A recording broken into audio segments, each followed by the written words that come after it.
Kozhikode medical കോളേജിൽ നമുക്കറിയാലോ, ഇപ്പം നിരന്തരമായിട്ട് ഈ പുകയൊക്കെ ഉയരുന്ന ഒരു സാഹചര്യമാണ്. ആദ്യം ഈ 2-3 ദിവസത്തിന് മുൻപ് ഒരു കാഷ്വാലിറ്റിയിൽ പുക ഉയർന്നു. അത് അത്യന്തം ഗുരുതരമായ ഒരു സംഭവമായിരുന്നു. 4-5 പേർക്ക് ജീവൻ നഷ്ടപ്പെട്ട സംഭവമാണ്. അപ്പോൾ അതിൽ ഈ പരിശോധനകളും തെളിവെടുപ്പും ഒക്കെ നടക്കുന്നതിനിടയിലാണ് ഇന്നലെ വീണ്ടും ഒരു ആശങ്കയായി ഒരു പുക ഉയർച്ചൽ ഉണ്ടായത്. അപ്പോൾ നമുക്ക് അതുമായി ബന്ധപ്പെട്ടുള്ള ഒരു അപ്ഡേറ്റ് എടുത്തതിന് ശേഷം നമുക്ക് നേരെ പൂരനഗരിയിലേക്ക് പോകാം. അപ്പോൾ കോഴിക്കോട് മെഡിക്കൽ കോളേജ് കാഷ്വാലിറ്റി കെട്ടിടത്തിൽ പുക ഉയർന്ന സംഭവത്തിൽ MK രാഘവൻ MP പ്രധാനമന്ത്രിക്ക് പരാതി നൽകും എന്നുള്ളതാണ്. നിർമ്മാണത്തിൽ അപാകതയുണ്ടോ എന്ന് അന്വേഷിക്കണമെന്ന് ആവശ്യപ്പെട്ടാണ് പരാതി നൽകുക. ദിലിഷ തിലകനുണ്ട് ഇതുമായി ബന്ധപ്പെട്ടുള്ള കൂടുതൽ വിവരങ്ങളുമായിട്ട്.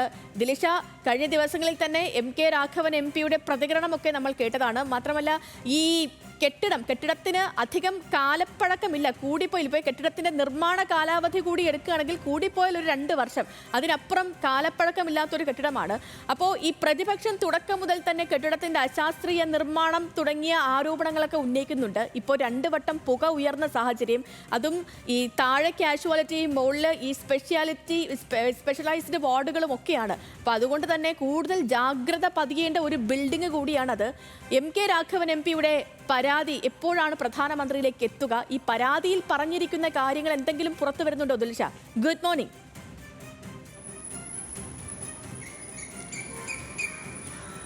ഗുഡ് മോർണിംഗ് സേതു സൂചിപ്പിച്ചതുപോലെ തന്നെ കോഴിക്കോട് മെഡിക്കൽ കോളേജ് ആശുപത്രിയുടെ പുതിയ കാഷ്വാലിറ്റി കെട്ടിടം ആണ് ഇത്. കാരണം അധികം ഒരു വർഷമായിട്ടില്ല ഈ കെട്ടിടം പ്രവർത്തനം ആരംഭിച്ചിട്ട്. പഴയ കെട്ടിടത്തിൽ മേൽ സൂചിപ്പിച്ചതുപോലെ തന്നെ വലിയ രീതിയിലുള്ള സൗകര്യങ്ങളോ മറ്റ് കാര്യങ്ങളോ ഒന്നും തന്നെ ഇല്ലാത്തത് കൊണ്ടാണ് പുതിയ കെട്ടിടം സജ്ജമാക്കിയത്.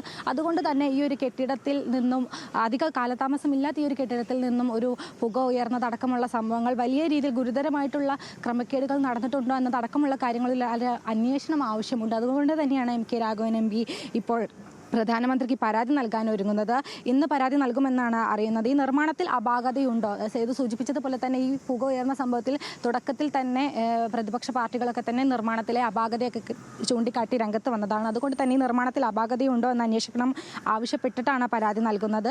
എന്നാൽ ഇന്നലെ പുക ഉയർന്ന സംഭവത്തിൽ പ്രത്യേകം കേസില്ല. പഴയ കേസിനൊപ്പം ഇതും അന്വേഷിക്കുമെന്നാണ് അറിയാൻ സാധിക്കുന്നത്. ഈ കഴിഞ്ഞ വെള്ളിയാഴ്ച അറ്റൈത് വിഭാഗത്തിലെ UPS റൂമിൽ തീപിടുത്തമുണ്ടായത്, അതിൽ അന്വേഷിക്കാൻ വേണ്ടിയിട്ട് ഒരു വിദഗ്ധ സംഘത്തെ നിയമിച്ചിട്ടുണ്ടായിരുന്നു.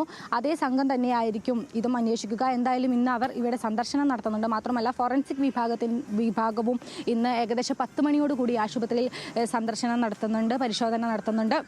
എന്തായാലും ഈ ഒരു പരിശോധനയിലൊക്കെ ശേഷം ബാക്കി വിവരങ്ങളെല്ലാം തന്നെ വരും മണിക്കൂറുകളിൽ നമുക്ക് ലഭ്യമാകുന്നതായിരിക്കും. മാത്രമല്ല 5 പേർ മരിച്ച സംഭവത്തിലും ഈ ഒരു വിദഗ്ധ സംഘം അന്വേഷണം നടത്തുന്നതായിരിക്കും.